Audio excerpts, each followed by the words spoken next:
వాతావరణం బాగలేకపోతే మనుషులకి ఈ పర్సనాలిటీలు అక్కడి నుంచి పడిపోవడం తటిస్తుందండి. సరే, దీనికి కూడా నా దగ్గర ఒక ప్రశ్న ఉంది. మరి ఫ్రెండ్సే లేని అలాంటి వాళ్ళు ఉంటారు, దాని పరిస్థితి ఏమిటి? అందరితోనూ మాట్లాడతాం, హలో అంటే హలో అంటాం, కానీ అంత డీరెస్ట్గా నీరెస్ట్గా ఉండే ఫ్రెండ్స్ ఎవరు ఉండరు. మరి వాళ్ళ పరిస్థితి ఏమిటి మీ ఉద్దేశం? మీకు దీనికి సమాధానం చెప్తా. 2 సమాధానాలు, ఒకటి కాదు. ఒకటి ఏంటంటేనండి, అసలు ఫ్రెండ్ అనేవాడు ఎవడు? ఎందుకంటే నా దృష్టిలో మీరు ఏమన్నాను కండి, తల్లిదండ్రులు ఎవరెవరు వచ్చి ఒక అమ్మాయిని పెళ్లి చేసుకోమని చెప్పడం బహుశా తేలికేమో, సరి అయిన మిత్రుడు దొరకడం మహా కష్టం.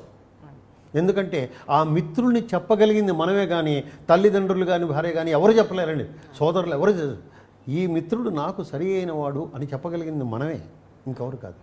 అందుకని నా దృష్టిలో స్నేహితుడి ఎంపిక మహాక్లిష్టమైంది.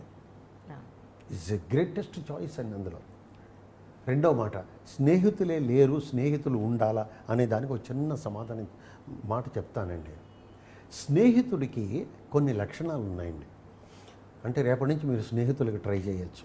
ఈ లక్షణాలు చెప్తాను నేను. ఏమిటో, నెంబర్ 1, వాడు మన వృత్తికి సంబంధించి అయి ఉండనక్కర్లేదు. ఉండనక్కర్లేదా? అస్సలు ఉండనక్కర్లేదు. కాకపోతే వాళ్ళ ఇన్ఫ్లుయెన్స్ మన మీద పడే అవకాశం కూడా ఉంటుంది కదా అప్పుడు. వినండి, నెంబర్ 1 అంటే అర్థం ఏంటంటే, వృత్తే స్నేహాన్ని తీసుకురాదు. ఏ వృత్తిలో ఉన్నవాడైనా స్నేహితుడు కావచ్చు. రెండవది, స్నేహితుడి యొక్క లక్షణాలు, ఏది మన నుంచి ఆశించనివాడు. మూడవది, మనం చెప్తూ ఉంటే వినేవాడే కానీ ప్రశ్నలు వేసేవాడు కాదు. ఓకే. ఆఖరిగా ఏమిటంటే, కళ్ళ నీళ్లు పెడితే తుడిచి భుజానికి ఇచ్చేవాడే, ఆదుకునేవాడు వాడు స్నేహితుడు. ఆఖరిగా నువ్వు చెప్పింది మూడో వాడికి ఎవరికి కూడా చెప్పడు, ఎవ్వరికీ చెప్పడు. ఎందుకంటే వాడు అంతరంగంలో ఉండేవాడు కాబట్టి. అలాంటి మిత్రుడు దొరకటం అనేది మహావరం. దాన్ని దొరకకపోరా అన్నాడు. చూడండి, ప్రపంచం అంతా 3 రియాక్షన్, రిఫ్లెక్షన్, రిసౌండ్.